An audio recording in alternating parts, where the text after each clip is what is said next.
A warm welcome to all of you to the first session of Class 10 Social Science 1. In this session, we discuss the first unit of the text, the revolutions that influenced the world. So in this session today, we study the American Revolution. Before going to the details of American Revolution, let us understand what is a revolution. Revolution is nothing but the drastic changes that replaces the previous system with a new one. As you know, people all over the world did not have much freedom as we have today. So people all over the world fought for it. Some fightings were aggressive, whereas some fightings were peaceful. The American people also suffered the same. In this unit, we study, along with the American Revolution, French Revolution, Latin American Revolution, Russian Revolution, and also Chinese Revolution. These revolutions are actually socio-political revolutions that changed the old system and brought a new system in place of it. Revolutions are taken place in many fields. When it is taken place in the field of agriculture, it is agricultural revolution. When it is in the field of industry, it is industrial revolution. The latest of socio-political revolution is nothing but Jasmine Revolution, മുല്ലപ്പൂ വിപ്ലവം എന്ന് പറയും. ഇത് Arab നാടുകളിലുണ്ടായ ഒരു വിപ്ലവമാണ്. ആരബ് revolution എന്നും ഇതിനെ വിളിക്കാറുണ്ട്. It is a very silent revolution that spread with the help of social media. Now let us go to the textbook contents, that is American Revolution. It was Columbus who discovered America. When he reached America, he mistook it as India, and he called the people over there Red Indians. Afterwards, from 16th century onwards, people from Europe started migration to America, and they established 13 colonies over there in the continent of America. Let us see the details. Let us go to the chapter, Revolutions that Influenced the World. Let's study the American Revolution. This is North America, and the people started migrating from Europe to North America, and they established 13 colonies over there. We'll see the picture of that 13 colonies later. What is revolution? Struggles that tried to change the system, that denied freedom and rights and establish a new one. A major factor that stimulated the earlier revolutions was Renaissance. സ്വാതന്ത്ര്യവും അവകാശങ്ങളും നേടിയെടുക്കാൻ വേണ്ടി ലോകത്തുണ്ടായ സമരങ്ങളാണ് ശരിക്കും പറഞ്ഞാൽ political revolutions. ഈ political റെവല്യൂഷനെ stimulate ചെയ്ത ഘടകം, factor എന്ന് പറയുന്നത് റെനൈസൻസ് ആണ്. Renaissance means rebirth. മലയാളത്തിൽ അതിന് നവോത്ഥാനം എന്ന് പറയും. A major factor that stimulated the earlier revolution was Renaissance. Renaissance എന്ന് പറഞ്ഞാൽ എന്താണെന്ന് നമുക്ക് പരിശോധിക്കാം. Renaissanceന്റെ പ്രത്യേകതകൾ എന്തൊക്കെ? It stimulated humanism, scientific temper, spirit of inquiry, and gave birth to enlightenment. മാനവികത, ശാസ്ത്രചിന്ത, യുക്തിചിന്ത, ഇങ്ങനെയുള്ള കാര്യങ്ങൾക്ക് പ്രാധാന്യം കൊടുക്കുന്ന ഒരു ചിന്താധാരയായിരുന്നു Renaissance. Renaissance means rebirth എന്നാണ്. It It motivated the people to question the irrational beliefs. അന്നുവരെ നിലനിന്നിരുന്ന യുക്തിസഹമല്ലാത്ത മുഴുവൻ കാര്യങ്ങളെയും ചോദ്യം ചെയ്യാൻ റിനൈസൻസ് കാരണമായി, അല്ലെങ്കിൽ റിനൈസൻസ് പ്രേരിപ്പിച്ചു. ലോകത്തിന് അന്നുവരെ അപരിചിതമായിരുന്ന ആശയങ്ങൾ, freedom, democracy, equality and nationalism, ഇതിനെ പ്രചരിപ്പിക്കുന്നതിനും റിനൈസൻസ് കാരണമായിട്ടുണ്ട്. സ്വാതന്ത്ര്യം, ജനാധിപത്യം, സമത്വം, ദേശീയത എന്നിവയെ പ്രചരിപ്പിക്കുന്നതിൽ, എന്നീ ആശയങ്ങൾ പ്രചരിപ്പിക്കുന്നതിൽ റിനൈസൻസ് വലിയ പങ്ക് വഹിച്ചിട്ടുണ്ട്. It also encouraged the people to protest against the autocratic system.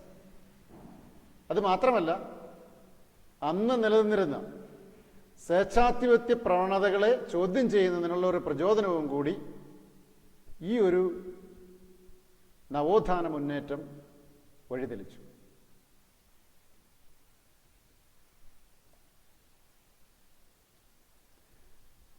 Enlightenment, നവോത്ഥാനത്തിൻ്റെ മറ്റൊരു സൃഷ്ടിയാണ് എൻലൈറ്റൻമെൻറ്റ് എന്ന് പറയാം. ജ്ഞാനോദയം എന്ന് മലയാളത്തിൽ പറയും. Renaissance gave birth to enlightenment. The thinkers of the movement of enlightenment advocated the ideas like freedom, democracy, equality and nationalism. It also encouraged the people to protest against the autocratic system prevailed there. ഇപ്പോൾ enlightenment എന്ന് പറയുന്നത് റിനൈസൻസിൻ്റെ ഒരു ഉൽപ്പന്നമാണ്, സൃഷ്ടിയാണ്. ഈ മൂവ്മെൻറ്റിൻ്റെ വക്താക്കൾ അന്നുവരെ ലോകത്തിന് അപരിചിതമായിരുന്ന സ്വാതന്ത്ര്യം, ജനാധിപത്യം, സമത്വം, ദേശീയത എന്ന കാര്യങ്ങൾക്ക് പ്രാമുഖ്യം കൊടുക്കുകയും പ്രചരിപ്പിക്കുകയും ചെയ്തു. ഇത് ജനങ്ങളെ അന്നുവരെ നിലനിന്നിരുന്ന സ്വേച്ഛാധിപത്യ ഭരണവ്യവസ്ഥയ്ക്കെതിരെ പോരാടുന്നതിന് പ്രേരിപ്പിച്ചു.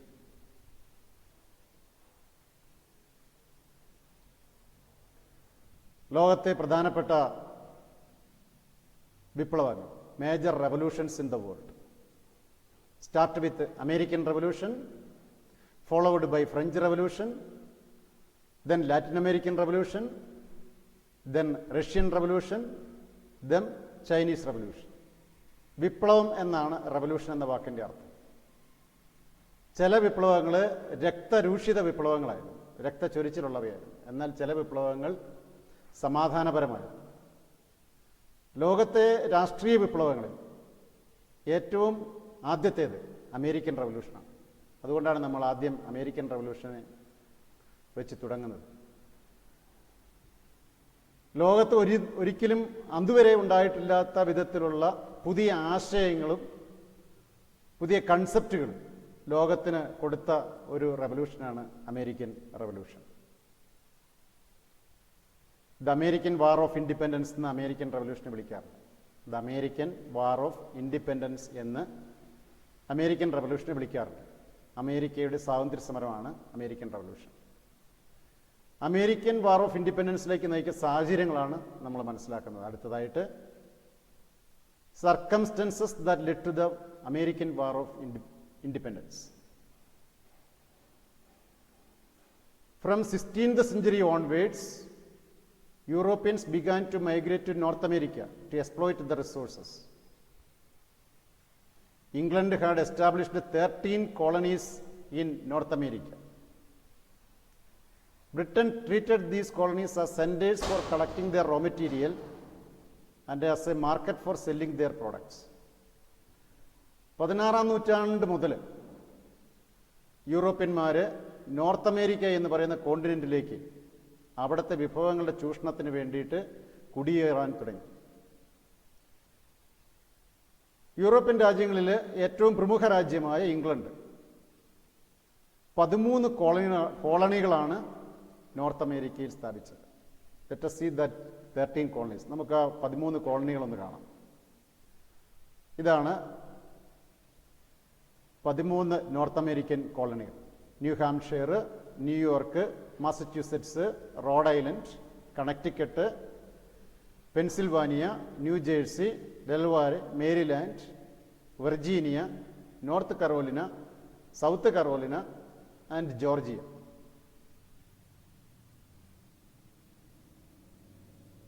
ഇങ്ങനെ 13 കോളനികളാണ് ഇംഗ്ലണ്ട് അമേരിക്കയിൽ സ്ഥാപിച്ചത്. ഈ കോളനികളെ അമേരിക്ക അവരുടെ വ്യാവസായിക വിപ്ലവത്തിന് ശേഷമുള്ള ഫാക്ടറികളിലേക്കുള്ള വിഭവശേഖരണത്തിനുള്ള ഒരു കമ്പോളമായി, അവിടെ ഉൽപ്പാദിപ്പിക്കപ്പെടുന്ന ഉൽപ്പന്നങ്ങൾ വിറ്റഴിക്കാനുള്ള ഒരു കമ്പോളമായും മാറ്റിയെടുത്തു. ബ്രിട്ടൻ്റെ ലക്ഷ്യവും അതുതന്നെയായി. ഇതാണ് അമേരിക്കൻ വാർ ഓഫ് ഇൻഡിപെൻഡൻസിൻ്റെ പിന്നാമ്പുറം, സർക്കംസ്റ്റൻസസ്. നമുക്ക് ചരിത്രത്തിൽ വളരെ വിശേഷപ്പെട്ട ഒരു സംഭവമായിട്ട് അറിയപ്പെടുന്നതാണ് ബോസ്റ്റൺ ടീ പാർട്ടി. ഇത് അമേരിക്കൻ വിപ്ലവത്തിൻ്റെ ഭാഗമായി, അല്ലെങ്കിൽ അമേരിക്കൻ വാർ ഓഫ് ഇൻഡിപെൻഡൻസിൻ്റെ ഭാഗമായിട്ട് നടന്നതാണ്. Let us see what is Boston tea party. It is not a tea party. ഇതൊരു ടീ പാർട്ടി അല്ല, ഇതൊരു സമരമാണ്. The high tax levied by the British government on tea fired up strong protest in America on 16th December 1773. A group of people boarded the ships at night in the Boston harbor and threw 342 boxes of tea into the sea. It is known as Boston Tea Party. British ഗവൺമെൻറ്റിൻ്റെ ഏക ലക്ഷ്യം എന്ന് പറയുന്നത് അമേരിക്കയെ maximum ചൂഷണം ചെയ്ത് maximum വിഭവങ്ങൾ ശേഖരിക്കുക എന്നുള്ളതാണ്. അതിനു വേണ്ടിയിട്ട് അവർ ധാരാളമായി നികുതി ഉയർത്താൻ തുടങ്ങി. അങ്ങനെ ചായയ്ക്ക് മേൽ ഉയർത്തിയ നികുതി അമേരിക്കക്കാരെ വല്ലാതെ പ്രകോപിപ്പിച്ചു. ഇപ്പോൾ 16-ാം നൂറ്റാണ്ടിൽ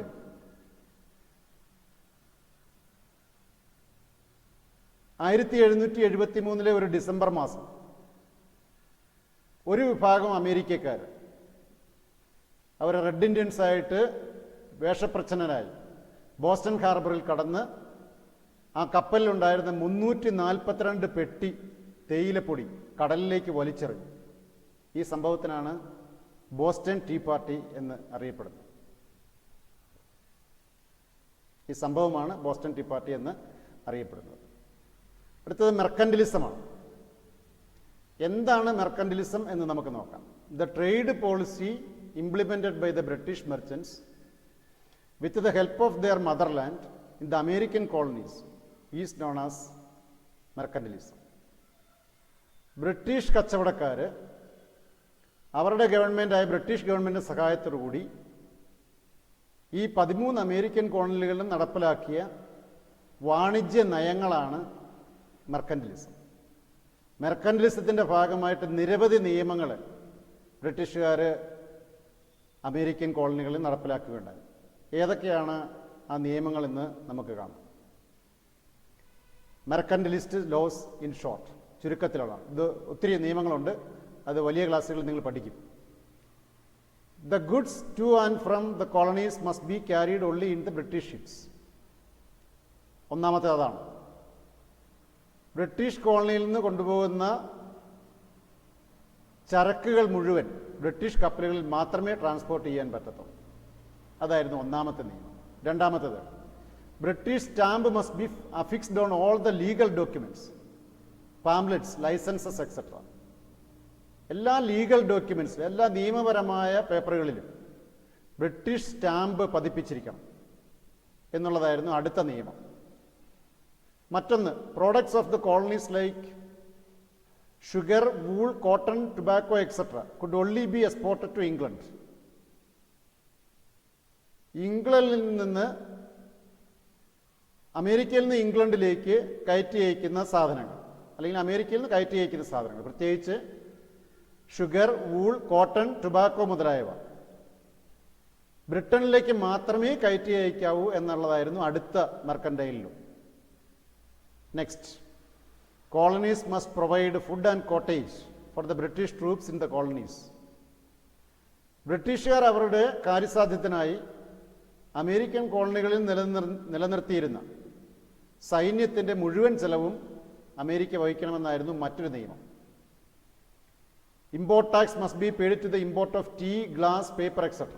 അമേരിക്കയിലേക്ക് ഇറക്കുമതി ചെയ്യുന്ന മുഴുവൻ സാധനങ്ങൾക്കും വലിയ നിരക്കിലുള്ള ഇമ്പോർട്ട് ടാക്സ്, ഇറക്കുമതി ചുങ്കവും ബ്രിട്ടൻ ഏർപ്പെടുത്തുകയുണ്ടായി. ഇനി അമേരിക്കൻ റവല്യൂഷന് ഇൻസ്പിറേഷനായത് എക്കാലത്തും എവിടെയും പോലെ ചിന്തകന്മാരാണ്. ചിന്തകന്മാർ അവരുടെ രചനകളിലൂടെ സമൂഹത്തിന് കൊടുത്ത ആശയങ്ങളാണ്, പുതിയ ആശയങ്ങളാണ് അമേരിക്കൻ റവല്യൂഷൻ്റെയും പ്രചോദനം. ഇൻസ്പിറേഷൻ മീൻസ് പ്രചോദനം. ലോകോത്തര ചിന്തകന്മാരായ ജോൺ ലോക്ക്, തോമസ് പൈൻ എന്നിവരാണ് അമേരിക്കക്കാർക്ക് അവരുടെ സ്വാതന്ത്ര്യത്തിന് വേണ്ടിയിട്ടുള്ള പ്രയാണത്തിൽ പ്രചോദനമായി മാറിയത്. Thinkers like John Locke, Thomas pine etc. stimulated the people of the colonies to fight against the exploitative laws of the British. ബ്രിട്ടീഷുകാരുടെ ചൂഷണ നയങ്ങൾക്കെതിരെ പ്രതികരിക്കാൻ അവരുടെ റൈറ്റിങ്സിലൂടെ അവർ ആവശ്യപ്പെട്ടു. പ്രതികരിക്കേണ്ട, ചൂഷണം മാത്രം നടത്തുന്ന ഒരു ജനവിഭാഗമാണ് ബ്രിട്ടീഷ് മെർച്ചൻസ് എന്നും അവർക്കെതിരെ പ്രതികരിക്കണമെന്നും ഈ ചിന്തകന്മാർ സമൂഹത്തെ ഉദ്ബോധിപ്പിച്ചു. അതിനെ തുടർന്ന് 1774 the entire continent assemblies, American കോണ്ടിനെൻറ്റിലെ, നോർത്ത് അമേരിക്കൻ കോണ്ടിനെൻറ്റിലെ മുഴുവൻ കോളനികളും, 13 കോളനികളെക്കുറിച്ച് നമ്മൾ മുൻപ് പരാമർശിക്കുകയുണ്ടായി. ഈ മുഴുവൻ കോളനികളും ഫിലാഡൽഫിയ എന്ന സ്ഥലത്ത് അസംബ്ലി കൂടിച്ചേർന്നു. That meeting is known as the entire Continents Assembly. The delegates of all the colonies except Georgia met at Philadelphia in 1774 to protest against the policies implemented by England. England ഏർപ്പെടുത്തിയ പോളിസികൾക്കെതിരെ പ്രതികരിക്കുന്നതിനായി 1774 Georgia ഒഴികെയുള്ള മുഴുവൻ കോളനികൾ ഫിലാഡൽഫിയയിൽ ഒന്നിച്ചുചേർന്നു. ഇതാണ് first continental congress എന്ന് പറയുന്നത്. They raised the slogan no taxation without representation. 2 കാര്യങ്ങളാണ് അതിൻ്റെ അകത്ത് ഉൾക്കൊള്ളിച്ചിരിക്കുന്നത്. ഗവൺമെൻറ്റിൽ അല്ലെങ്കിൽ തീരുമാനമെടുക്കുന്നതിൽ they must have participation and no excess taxation. അമിതമായ നികുതി പാടില്ല.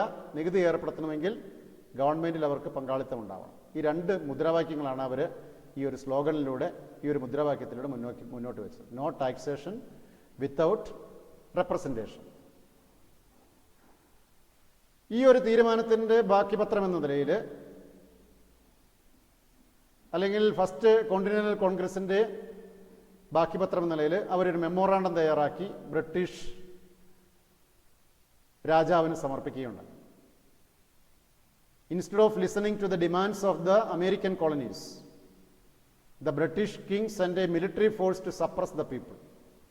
അവരുമായി ചർച്ച നടത്തുന്നതിനോ അവരുടെ ആവശ്യങ്ങൾ കേൾക്കുന്നതിനോ പകരം ബ്രിട്ടീഷ് ഗവൺമെൻറ് അല്ലെങ്കിൽ ബ്രിട്ടീഷ് രാജാവ് ഒരു വലിയ മിലിറ്ററി സംഘത്തെയാണ്, അല്ലെങ്കിൽ ഒരു സൈന്യത്തെ അമേരിക്കയിലേക്ക് അയക്കുകയാണ്, അവരെ അടിച്ചമർത്തുന്നതിന് വേണ്ടി.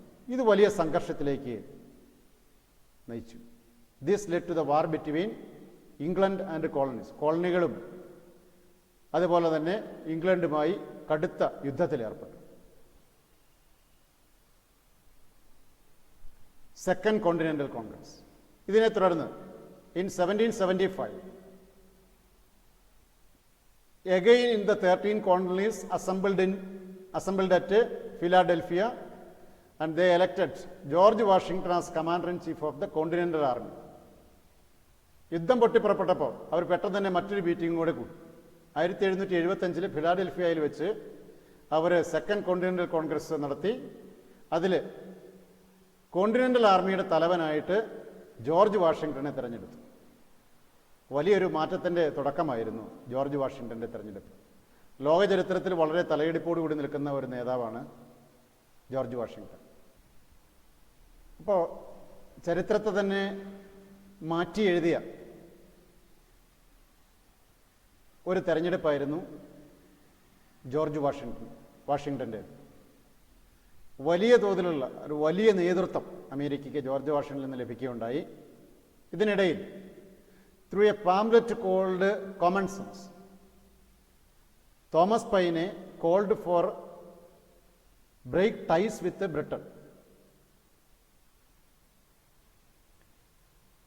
അമേരിക്കയിലെ എക്കാലത്തെ മികച്ച ചിന്തകന്മാരിൽ ഒരാളായ തോമസ് പൈൻ അദ്ദേഹത്തിൻ്റെ ഒരു ലഘുലേഖയിലൂടെ ബ്രിട്ടനുമായിട്ടുള്ള എല്ലാ ബന്ധങ്ങളും മുറിച്ചു മാറ്റണമെന്ന് അല്ലെങ്കിൽ അവസാനിപ്പിക്കണമെന്ന് ആവശ്യപ്പെട്ടു. ഇത് മാറ്റത്തിൻ്റെ മറ്റൊരു തുടക്കമായി. ഇതിൻ്റെ ഫലമായി on 4th July 1776, the American Continental Congress was again assembled and they issued a declaration. That declaration is known as the famous Declaration of Independence. The Declaration of Independence was issued by the American Continental Congress on 4th July 1776. It was prepared by Thomas Jefferson and Benjamin Franklin. മറ്റ് പ്രശസ്തരായ രണ്ട് ചിന്തകരാണ്. America സംഭാവന ചെയ്ത, മനുഷ്യകുലത്തിന് സംഭാവന ചെയ്ത മാനവികതയുടെ രണ്ട് വക്താക്കളായിരുന്നു തോമസ് ജെഫേഴ്സണും Benjamin Franklin. Declaration of independence രണ്ട് കാര്യങ്ങൾക്ക് സ്ട്രെസ് കൊടുത്തിരുന്നു, പ്രാധാന്യം കൊടുത്തിരുന്നു. ഒന്ന് സമത്വം, മറ്റൊന്ന് മനുഷ്യാവകാശങ്ങൾ. മനുഷ്യാവകാശങ്ങൾക്കും സമത്വത്തിനും പ്രാധാന്യം കൊടുത്തുള്ള ഒരു ഡിക്ലറേഷനാണ് ഡിക്ലറേഷൻ ഓഫ് ഇൻഡിപെൻഡൻസ് എന്ന പേരിൽ പ്രശസ്തമായത്. മനുഷ്യാവകാശത്തിന് വളരെയേറെ പ്രാധാന്യം കൊടുത്ത ഒരു രാജ്യമാണ് അമേരിക്ക എങ്കിൽ പോലും പലപ്പോഴും പല കാരണങ്ങളാലും മനുഷ്യാവകാശ ധ്വംസനങ്ങൾ അവിടെ നടക്കുന്നതായിട്ട് ചരിത്രം രേഖപ്പെടുത്തുന്നു. അതിലേറ്റവും ഒടുവിലത്തേതാണ് ഈയിടെ പോലീസിൻ്റെ അതിക്രമത്താൽ കൊല്ലപ്പെട്ട ജോർജ് ഫ്ലോയിഡ് എന്ന കറുത്ത വർഗ്ഗക്കാരൻ്റെ ദാരുണമായ അന്ത്യം. അത് അമേരിക്കയിലെന്നും അമേരിക്കയുടെ ശാപമായി അമേരിക്കയോടൊപ്പം നിൽക്കുന്ന അപ്പാർത്തീഡ് അഥവാ വർണ്ണവിവേചനം എന്ന് പറയുന്ന ഒരു വലിയ തെറ്റിൻ്റെ ബാക്കി പത്രമായി ജോർജ് ഫ്ലോയിഡിൻ്റെ കൊലപാതകം അവശേഷിക്കുന്നു. നിങ്ങൾ മാധ്യമങ്ങളിലൊക്കെ കാണുന്നുണ്ടാവും, ലോകമെമ്പാടും, അമേരിക്കയിലും ലോകമെമ്പാടും അദ്ദേഹത്തിൻ്റെ കൊലപാതകത്തിനെതിരെയുള്ള പ്രതിഷേധം ഫുട്ബോൾ ഗ്രൗണ്ടിലും മറ്റ് പ്രശസ്തമായ സമ്മേളനങ്ങളിലും മുട്ടുകുത്തി നിന്ന് ജോർജ് ഫ്ലോയിഡിൻ്റെ കൊലപാതകത്തിലുള്ള പ്രതിഷേധം രേഖപ്പെടുത്തുന്ന ചിത്രങ്ങൾ നിങ്ങൾ പത്രങ്ങളിൽ കണ്ടിട്ടുണ്ടാവും. മനുഷ്യൻ്റെ അവകാശങ്ങൾക്ക് ഇത്രയേറെ പ്രാധാന്യം കൊടുത്ത ഒരു രാജ്യത്ത് ഇതുപോലുള്ള സംഭവങ്ങൾ അരങ്ങേറുന്നത് ദുഃഖകരമായ ഒരവസ്ഥയായി നമുക്ക് കണക്കാക്കാം. ഇനി യുദ്ധം അവസാനിക്കുകയാണ്. The war between England and the colonies in North America ended in 1781.